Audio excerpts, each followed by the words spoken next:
হরে কৃষ্ণ।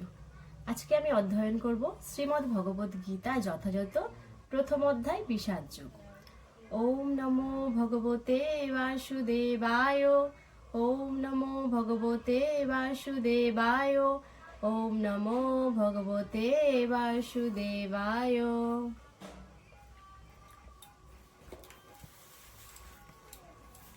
শ্লোক নম্বর 3। পশ্যতাং পাণ্ডুপুত্রা নামা আচার্য মহতিং চ মম বুঢ়াং দ্রুপদ পুত্রেণ তব শিষ্যেন ধীমতা। অনুবাদ: হে আচার্য, পাণ্ডবদের মহান সৈন্যবল দর্শন করুন, যা আপনার অত্যন্ত বুদ্ধিমান শিষ্য দ্রুপদের পুত্র অত্যন্ত দক্ষতার সঙ্গে বুদ্ধের আকারে রচনা করেছে। তাৎপর্য: চতুর কূটনীতিবিদ দুর্যোধন মহৎ ব্রাহ্মণ সেনাপতি দ্রোণাচার্যকে তার ভুল ত্রুটিগুলো দেখিয়ে দিতে চেয়েছিল। পঞ্চপাণ্ডবের পত্নী দ্রৌপদীর পিতা দ্রুপদ রাজের সঙ্গে দ্রোণাচার্যের কিছু রাজনৈতিক মনোমালিন্য ছিল।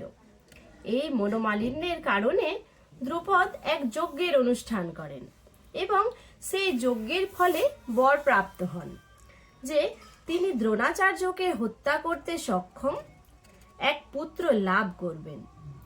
দ্রোণাচার্য এই বিষয়ে সম্পূর্ণভাবে অবগত ছিলেন, কিন্তু দ্রুপদ তার সেই পুত্র ধৃষ্টদ্যুম্নকে যখন অস্ত্র শিক্ষার জন্য তার কাছে প্রেরণ করেন, তখন উদার ব্রাহ্মণ রূপে দ্রোণাচার্য তাকে সব রকমের অস্ত্র শিক্ষা এবং সামরিক কলা কৌশলের গুহ্য শিক্ষাসমূহ প্রদান করতে দ্বিধা করেননি।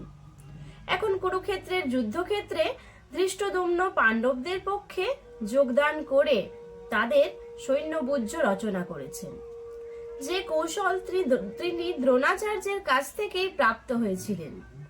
দ্রোণাচার্যের এই ত্রুটির কথা দুর্যোধন তাকে স্মরণ করিয়ে দিল, যাতে তিনি সতর্কতার সঙ্গে আপোষহীনভাবে যুদ্ধ করেন।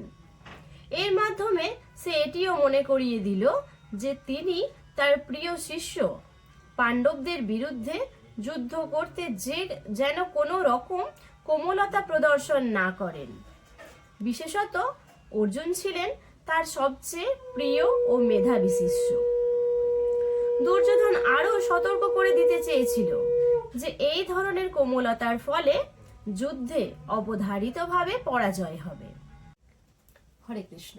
পরবর্তী শ্লোকের জন্য চোখ রাখুন কৃষ্ণপ্রিয়া ফেসবুক পেজে। হরে কৃষ্ণ।